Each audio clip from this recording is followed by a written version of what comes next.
Welcome to the CEO Journeys podcast. I'm Paul Vetter, CEO and co-founder of VXIT, an IT service provider based in South Florida. This podcast highlights the successes and the struggles of the everyday entrepreneur and business leader. Let's get into it. Welcome back to CEO Journeys. This is going to be an interesting episode for me because it's actually a solo episode. I want to explore my story and how I got started, or at least how I ended up here. And I'll kind of start at the very beginning, essentially, and kind of walk you through how I got to owning a business, some of the lessons I learned along the way, both professionally and personally. And this is me just sharing my story. And my hope is that me sharing my story could potentially help just one human being along their journey. And that's kind of my heart in anything that I do is to help people. I always want to make myself available to do that. And so this is my stab at doing that. So I think I've talked about this on previous episodes, but it's so funny growing up. I always when I would play, some people talk about playing house or things like that, but when I would play, I had this chest, it reminds me of a treasure chest, but there was this chest that I kept in front of my bed, and I would always pull it out and I would set it up as a desk because in my mind, I was playing being an adult, and I would set that up and I would always pretend I was a lawyer or a doctor. And in my mind, that was something important. It was somebody that was successful. So I always had this affinity towards wanting to be a success in any way, shape, or form. I think that for a lot of men, we're judged on what we do or what we produce, and not necessarily who we are. We could probably save that for another episode or a guest that could maybe talk on that more specifically from a mental health standpoint. But, and that's kind of how things were during my childhood, because I think that's how my dad was raised and kind of the standard that he set. So, that's how I grew up, was wanting to succeed. And as a child in my mind, like I said, that was me being a lawyer or a doctor. Now I had the dichotomy to that was that I was actually a pretty lazy person.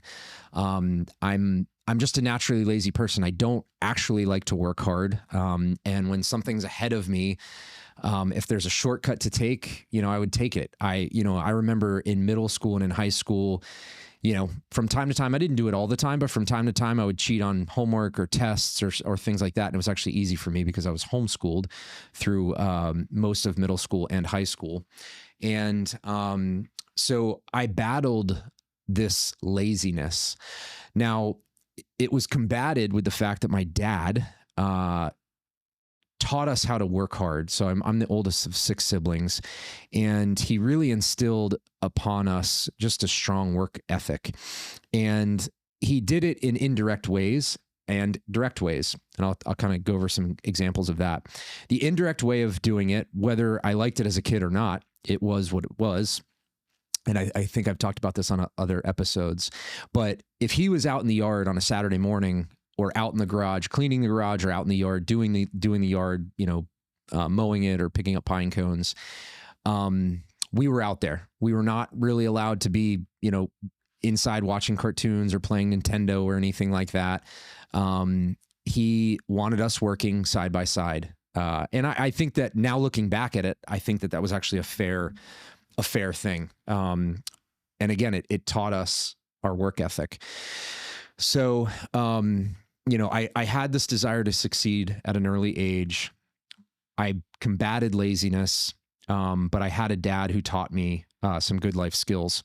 One of the life skills that he taught me, and this was something that he did in a direct way, but he doesn't actually, I told him the story many times, or we've talked about it many times, and he actually doesn't remember doing this at all or sharing this lesson with me. But I remember one night we were working on the family van. It was later in the evening, and what, I don't even remember what he was doing or what we were repairing on the van, but some sort of pulley or belt or something like that. But what had to be done was a sequence of events. It had to be done right. It had to be done at the right time and in the right order. And he told me, he paused before he started this series of repairs or series of steps to make this repair. He sat there and said, "Hey, Paul, I need you to do X, Y, Z. And I need you, when I do this, I need you to be ready with this tool. And then when I do that, I need you to be ready with this tool." So, and he kind of put a bow on it and said, "I need you to be anticipatory of my next move." And I'll never forget that lesson. Even though he forgot, teaching it to me. And I don't even know where he knew it from or was taught it. But that was something that he taught me early on. So being anticipatory. Interestingly enough, fast forward through my career, my bosses, managers, and people around me have actually complimented me on my ability to kind of, I call it seeing around corners, and the ability to anticipate someone's next step so you can be ready with that tool or with that thing, and they look around going to reach for that tool and you're already there, with it. So I've had some people compliment me and call me out for that's something that they really admired about me, or it was something that I was doing a good job at. So fast forward, I meet my wife, we get married. At the time, I was like 16, 17. I kind of fixed computers on the side. I remember getting our first family computer and I was just kind of enamored with the technology. I loved being on it. I built my own PC when I was in high school, middle school, high school. And just for gaming purposes. It wasn't that I was, doing any sort of programming or anything like that. My neighbor had built his gaming computers and I wanted to build mine because I wanted to play video games as a kid. So, but I was always fascinated with technology. Now, and I like to take things apart, VCRs and stuff like that. Now, the interesting thing for me is that, because there's some kids that actually are like that, where they take electronics apart and some of them actually get them put back together and they work. I was always interested in taking things apart, but never putting them back the way I found them and or making them work again. I just had this desire to take them apart. Maybe it was my laziness. I don't know. It was just kind of my desire not to go too deep technically, but I was fascinated by the tech. So all that to say, I did computers on the side, met my wife, Robin. We got married and we had a conversation one evening after we got married. And she basically told me that she wanted to be a stay-at-home mom. Now, prior to that, I was trying to figure out what I wanted to do for a career. I had done landscaping. I had done roofing as a young man. I had sold pest control. So I'd done sales. And I had kind of done a little bit of everything. I worked in a machine shop. But up until that point, I really wasn't sure what I wanted to do for a career. And I've always had a special place in my heart for special needs kids. So I was actually going to school to become a special needs teacher. And one evening, when we were sitting in the truck, we had just gone grocery shopping, Robin and I, and she said that she wanted to be a stay-at-home mom. And I realized in that moment that me being a teacher was not going to be a good idea if my wife wanted to stay at home, because we couldn't live off of a single teacher's salary. That just economically doesn't make sense and wasn't going to be a success. So I was in school to become a teacher, but I was actually working at the school board's IT department because I had a knack for computers, and they had, gave me an entry level position. And that was like my first real IT job. So I ended up staying in the IT field, thinking that I could make a better living than being a teacher. And, started at the school board, went to a large nonprofit, did some traveling. I consulted at the FDIC in Washington, D.C. for a brief stint. I had worked at IT consulting firms. I had worked at a hospice nonprofit, all in IT. And long story short, and at one point I had become a project manager at a company that did lawsuits. So I kind of found myself out of IT for a little bit and then back in. But one night I was just poking around in the internet.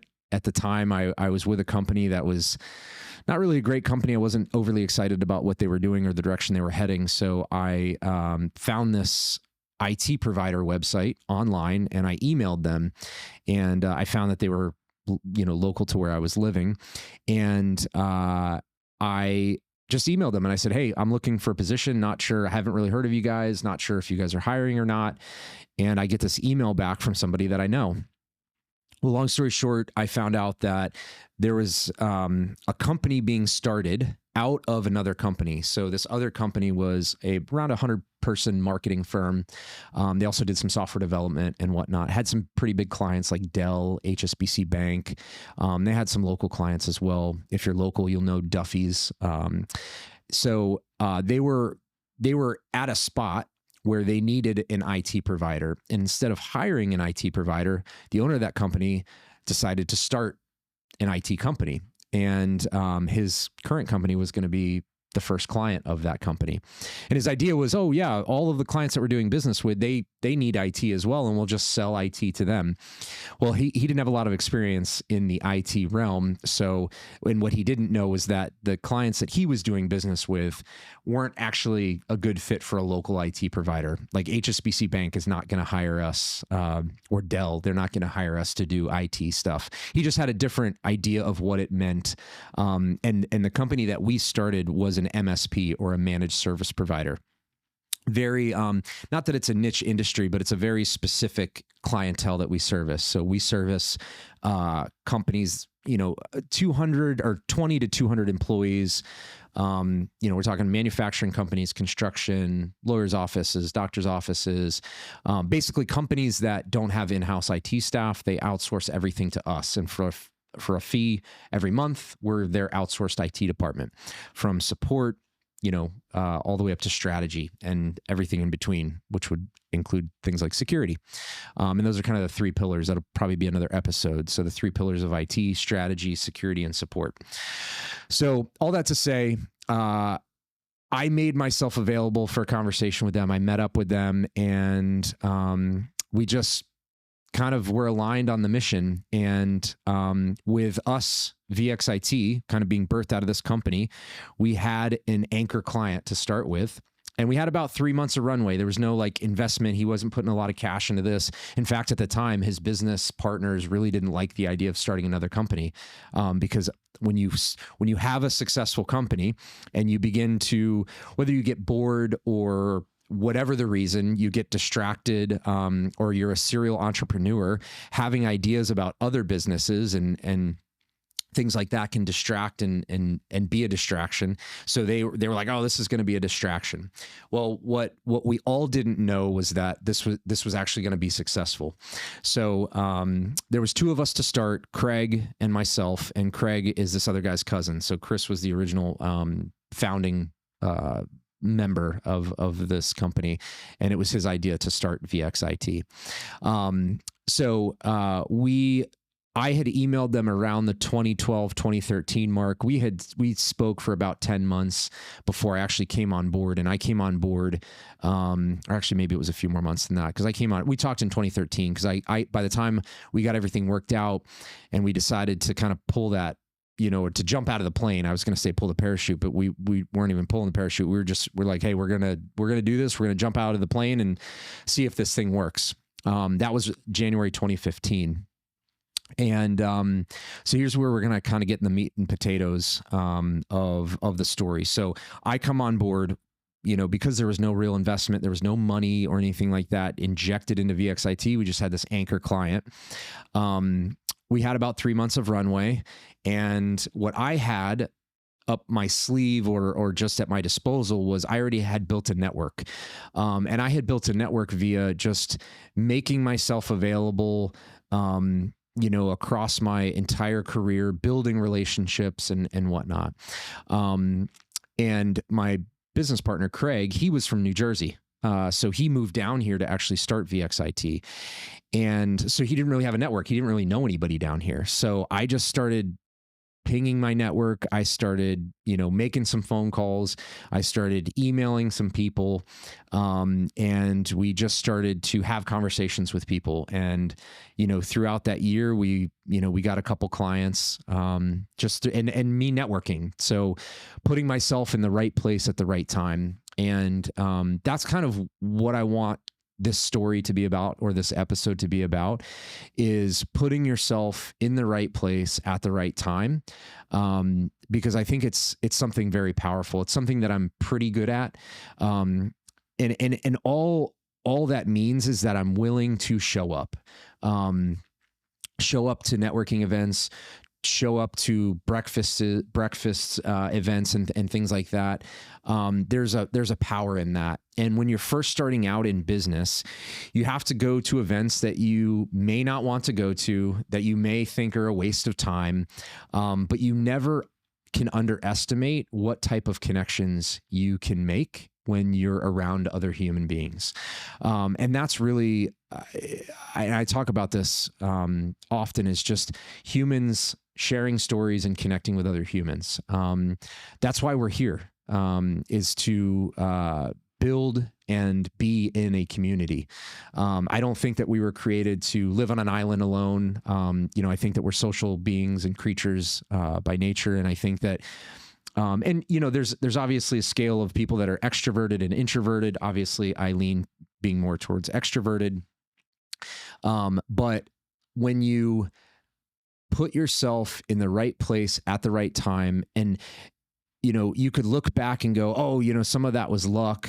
And some of it was luck, and some of it, but that luck I feel like that luck, is created, and it's created by, again, you showing up and, doing the right thing. And the right thing, like I said, could be, going to networking events that you don't really want to, or you think are a waste of time. Because one of the things that I found was I was going to like BNI and LaTip. Those are like networking breakfasts and things like that. One of the things that I found, and this was early on in us building VXIT, interestingly enough, and this is a whole nother lesson, we don't go to those now because the people that are associated with that, just from a networking and sales standpoint, the people that are associated with it aren't the right fit for us anymore, because we've actually been able to go up market. So when you're first starting out a business, the short story of that is you have to make and do shit deals that are probably too small, that you're not going to make a lot of money. You just have to say yes to a lot of things. And as you say yes to a lot of things, you will start to build momentum so that at some point your business can pivot to where you're able to turn down certain things. So a good example of that is for our services. If you called us up today, we have a minimum monthly fee. And right now it's March 2026, and our minimum is $2,500 a month. That doesn't make sense for a 3-person organization, but early days VXIT, we would absolutely do some sort of hourly work or something that fell outside of kind of our normal monthly services. So in the beginning of a business, when you're building it, you're going to have to say yes to a lot of things. And at some point, you want to get to a point where you start to turn away certain things, because certain clients, even certain vendors that you work with, certain softwares that you deploy in the company aren't the right fit. Because you're too big. It's like when you're starting out, you're bootstrapping the business. You're kind of just doing things and seeing what works. But as you mature, you put people in place, you put processes in place, so that your business becomes more scalable. And, what that lends itself to is, I have a team now that I can rely on to get things done. Now, there's certain things that I do and am responsible for, but I have smarter people than me doing the technical work, for example. But early days, like I was doing the technical work when it was just Craig and I, we were all the things. We did all of the things. And of course, we outsourced where we could. I remember when we hired our first employee, it was such a big deal. It was just a crazy step to take in our journey, because it's scary. You don't know. You don't know what's going to happen early days. So I want to encourage everybody out there that may be listening to this, that they have a startup, they have a small business, you're kind of freaking out. Cash flow is probably tight. People are probably slow paying you clients and whatnot. But that's all a part of that journey. And at some point you get to a point where you mature or grow beyond, those things. So, and now we're a company of around 30 people. And, we're continuing to grow.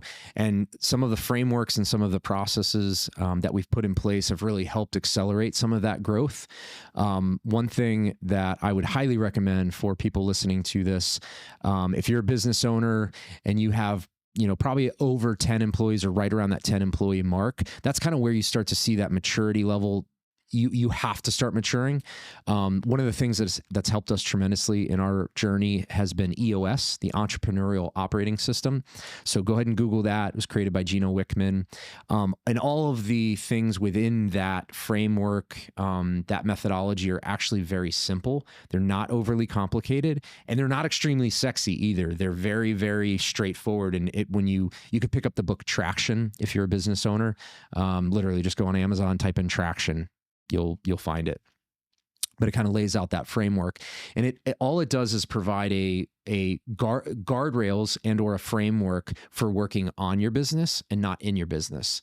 And when I say that, and then there's a big difference between that. So working in the business is doing this products or producing the products or doing the service that you give to your clients, but working on the business is refining your hiring process, making sure the right people are in the right roles, doing the right things, budgeting and planning, for the next year at the end of the year. So working on your business instead of in your business. And one of the things that I think that we struggle with as humans is consistency. I know that I do.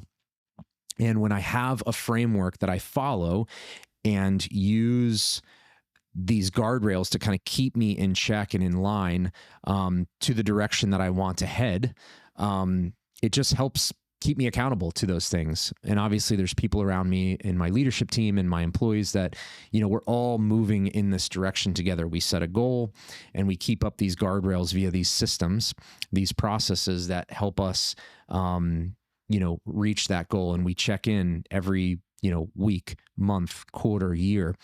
We set KPIs. Hey, are we meeting these metrics? What does success look like? And you have to define that for yourself. My metrics are going to be different than your metrics. And they could be even different, even if you're in the same industry as me. You need to define what success looks like. Again, I always equate everything to health and fitness and that journey that I've gone on. But when the new year comes, you say, I'm going to eat healthy. Well, that's not really a smart goal. It's not specific, it's not measurable, attainable. I can't remember the rest of it, but you need to say, instead of saying, I want to eat healthy, you need to first understand the why of what you're doing. That's another good book. Simon Sinek's Start with Why.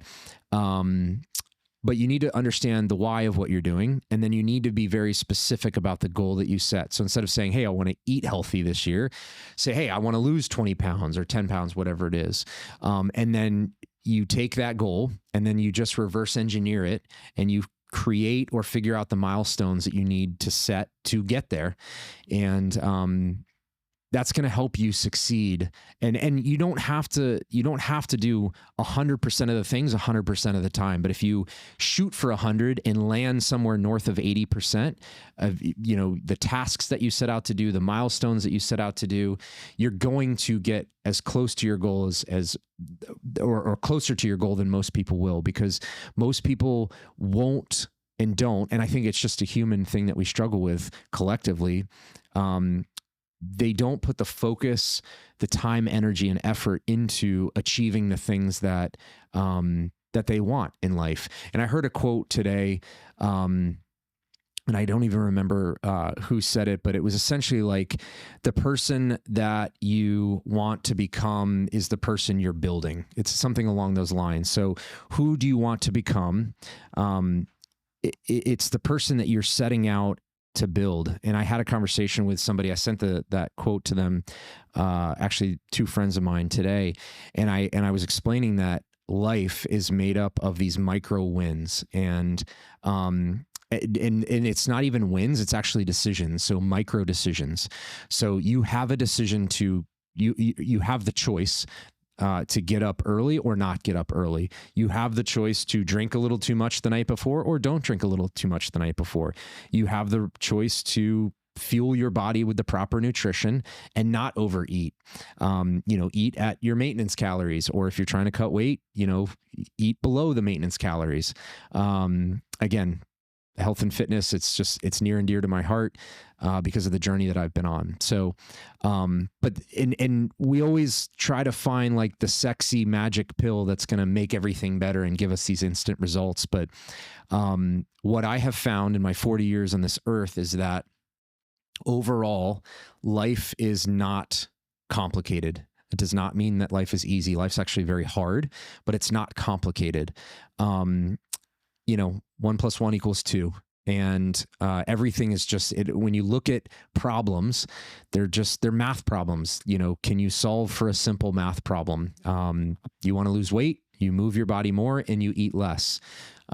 You want a profitable business, it's a math problem. You deliver a product or service at a certain price point, you know what it costs to deliver that product, and you make sure that the margin's still there.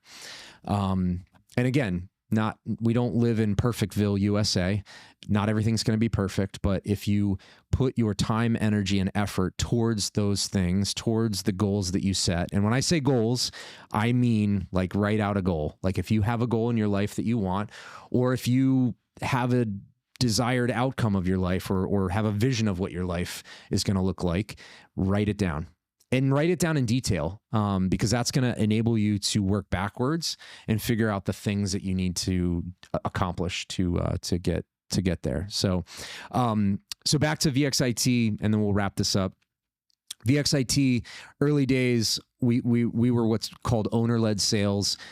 We did that for 7 years or so, where it was just me putting myself in the right place at the right time to sell IT services, the right services to the right people. So me putting myself in the right place in the right time to sell the right services to the right people. And it was just making myself available to those people, providing value when I could, providing my insight and expertise, into the technology that was running in their business, and becoming a trusted advisor. So owner-led sales for around 7 years. And that's not a sustainable business model. It's very reliant on me.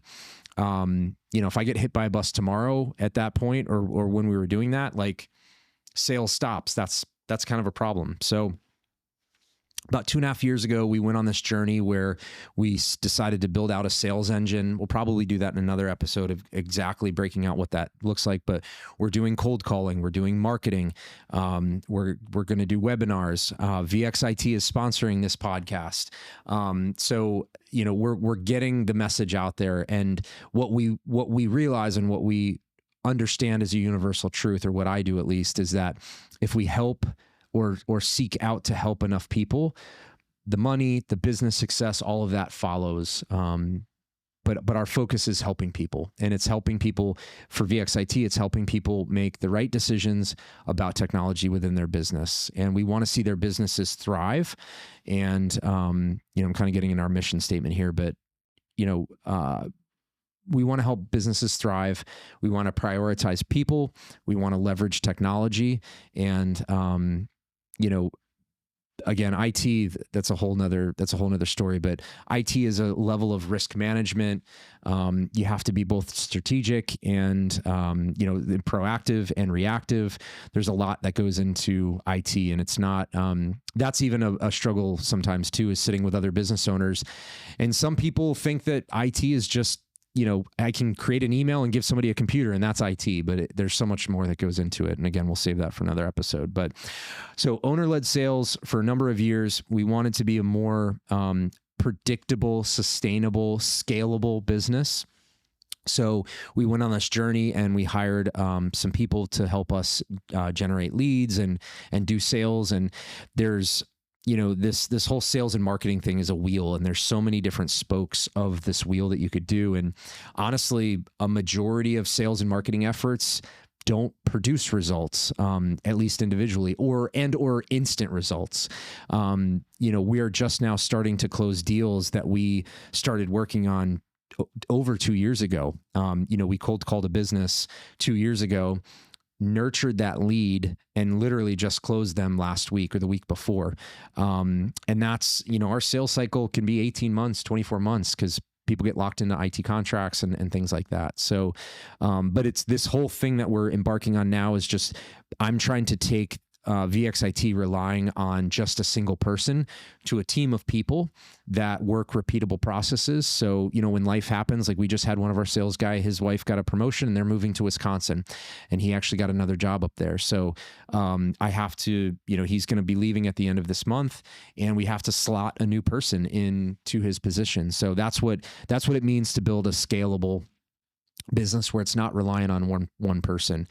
And that's super important. You essentially, everyone, like all of my employees, even myself, like our goal should be to work ourselves out of a job by documenting process, by documenting workflows and how things get done. And that's kind of the way you move up the chain in a business, or in a company. I started out as a level 1 technician at the school board and learned new skills, both from a technical standpoint and from a soft skill standpoint, dealing with people, customer service and things like that. And it's been a journey, and all of that work, all of that effort, all of that time, I'm starting to think back on all of the experiences that I've had, have led me up into this point, and I'm excited to see where we go from here. Like I said, I just turned 40, and we've been doing this business since I've been on board since 2015. Craig was there a little bit before me. He was kind of getting our first client settled. But we're not even close to being done yet. And we're not close to evangelizing our message at VXIT and what we're doing. We're not perfect, but we're a pretty well-oiled machine. We deliver a great product and a great service for our clients.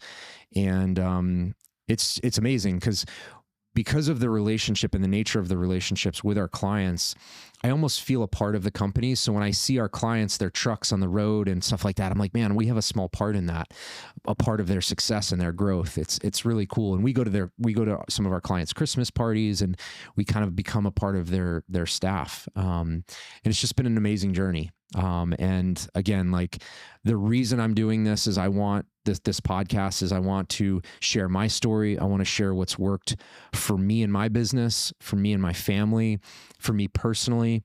And I want to kind of share, I want other people, I want to give them the opportunity to share their stories.